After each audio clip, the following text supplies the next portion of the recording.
Hey, welcome to our explainer. Ever wonder how a few simple questions could lead to some pretty profound personal changes? Well, today we're diving into a source called The Believer's Blog. We're going to break down its method for guiding readers on a journey of self-reflection. So let's get right into it. Right off the bat, the blog lays out its mission. See, this isn't about someone preaching at you. It's about creating a space. The entire journey we're about to look at is built on this idea of safe, open, and honest discussion. And not just with other people, but, with yourself. All right, so where does this all begin? It starts with a simple invitation. An invitation to just think. The very first step the blog takes is to pose these really fundamental questions that are designed to make you pause and take a look inward at your own faith. The whole process kicks off with a really broad, accessible question. You can think of it as a starting gate. It's just asking you to consider your basic relationship with the central text of the faith. Simple, right? Okay, but now notice the shift here. We're moving from a general feeling to a specific request. It's not just asking if it's been a help, but how. The blog is really prompting you to go from just nodding along to actively reflecting, to find actual, concrete examples from your own life. And this is the final step in this first little sequence, and it takes the reflection to its most personal point. Suddenly, it's not just about a book anymore. It's about a direct experience. And this is the crucial part, what your response was. This little progression, from general to specific to personal, that's the core method we see throughout the blog. So once that space for questioning is open, the journey turns to its primary tool, the Bible. But the blog frames it as more than just a book to be read. It's positioned as this dynamic guide for your life.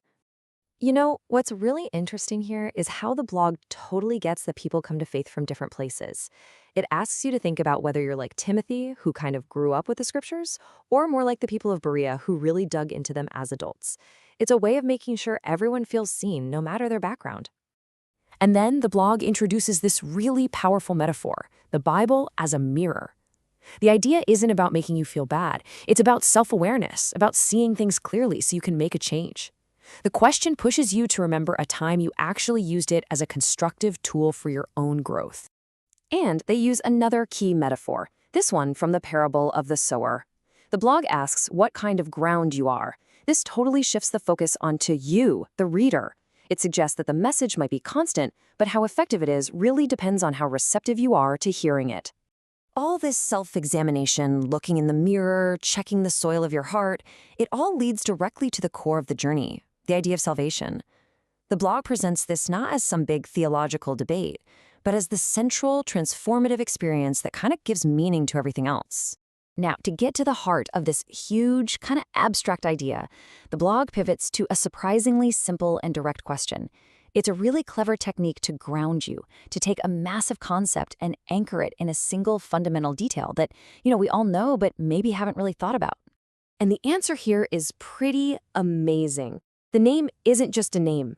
It turns out that Jesus, which is Iesus in Greek from the Hebrew name Yeshua, is directly linked to the definition of salvation. The name itself literally means the Lord is salvation. The person and the act are one and the same, right there in the name. So, building on that definition, the blog pushes you to go beyond just, knowing a fact. The goal isn't just to know what salvation is, but to recognize it as your personal story, a story that you can understand and maybe even share with others. And they lay out a pretty clear 3-step process for this. First, start with gratitude. Second, really spend some time thinking about your own personal story. And finally, think about how you might actually tell that story to a friend. It's a move from internal feeling to external communication. So, what's the point of all this reflection? Well, the final section of this journey is all about application.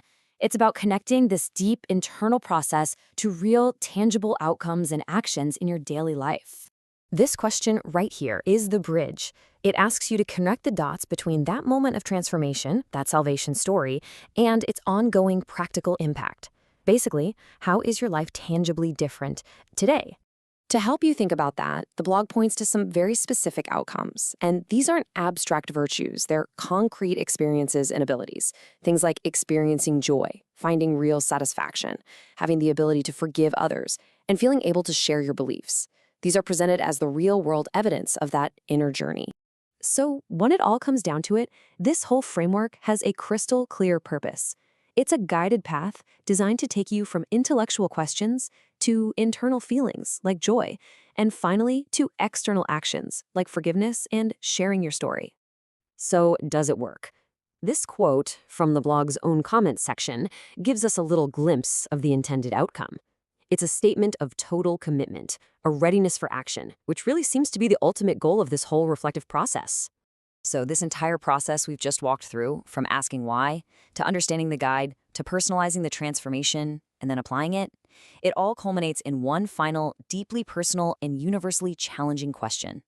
And here it is. After a journey through faith in scripture and self, the blog leaves you with this. It takes the huge concept of salvation and boils it down to one of the most difficult and practical human actions there is. It's a powerful final thought that's really asking, what are you going to do with all this right now?